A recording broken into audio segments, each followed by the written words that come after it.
On to other news now. The Minerals Council of South Africa has taken it upon itself to respond and assist those affected by the recent dam wall collapse in the Free State. While people have been displaced, families continue the search for missing relatives. This comes after the Jagersfontein mine dam wall burst, flooding the town, killing livestock and covering farms and small businesses in sludge. The council has launched an emergency relief fund aimed at raising 50 million rand to provide assistance in cleaning up the affected area and the reconstruction of the infrastructure.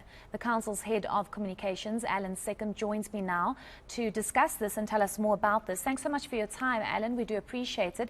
I think first of all, let's just ask you why the council has decided to take it upon themselves to assist this community and not perhaps wait on government or ask government for assistance? Heidi, as you said in your introduction, there is a crisis in Jagersfontein and the surrounding community after this dam burst. And it's only right that the Minerals Council steps in with as much assistance as it can provide. Okay, perhaps just tell us about this fund. How are you expecting to raise this money? And just tell us more about this fund.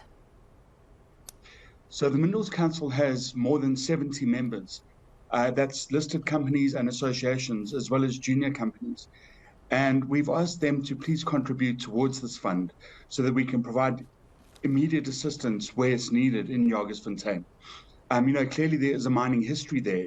And even though the company involved dealing with the Jagersfontein assets is not one of our members, we just feel it's the right thing to do to provide humanitarian assistance to rebuild homes and repair infrastructure where we can. Why are you hoping to raise 50 million rand?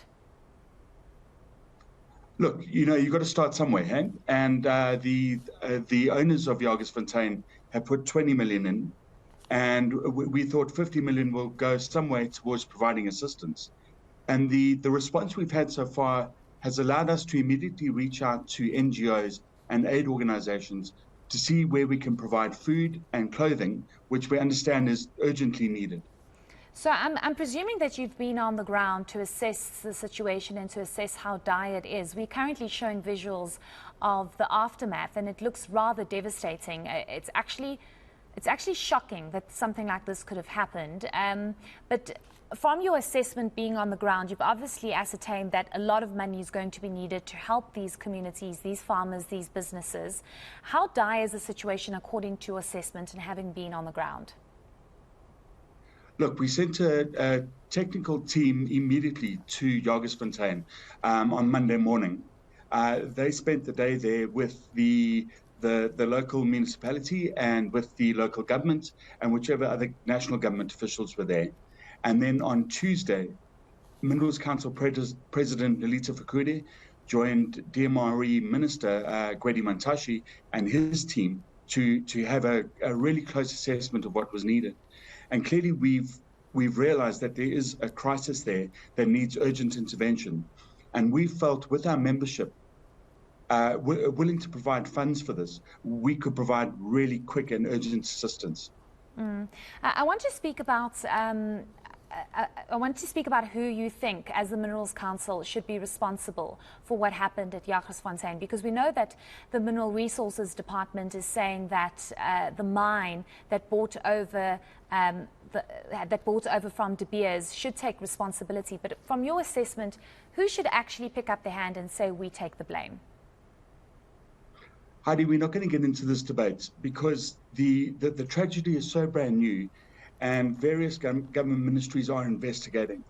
Gwedi Mantashe, the Mineral Resources Minister, has made very clear that they are sending a team to investigate what's going on. And once we have that, then that can be the debate for that point. But it's not for the Minerals Council to apportion blame for what happened here. Sure, that's fair enough. I want to ask you, as the Minerals Council, whether or not you're worried about any other wall dams in the area that could potentially have the same kind of impact, because this was obviously something that the community had been worried about and had been complaining about for some time. Are you worried about that area, and are you worried that this could happen again? Heidi, our members adhere to the strictest of codes when it comes to managing their tailings. The South African code to manage tailings dumps is incredibly strict. It's at a very high level of management and engineering, and our members comply with that. Okay, So just last, we're not yes. expecting anything from our members. Yes, sorry, continue. There are derelict and ownerless mines, and these do have tailings dumps. And I think this is an area that we are quite keen to work with the DMRE, and let's see how we can ensure that this is not repeated. Certainly. Just lastly, Allan, I just want to ask if anybody's watching and wants to contribute to this fund, how do they go about doing this? Well, look, this is an internal fund. We understand Agri-SA is also launching a fund, and that Gift of the Givers, for example, is one of the NGOs on the ground. The Agri-SA one had a bank account that they were asking for donations, but ours is purely an internal fund for our members. Okay, great. Thank you so much for your time. We do appreciate it, and we wish you all the best in raising that 50 million rand. It's definitely going to be needed because many have been displaced, many have lost their businesses, and as you mentioned, farms have also been severely affected. That was Allan Seccombe, who is from the Mineral Resources Council. Now,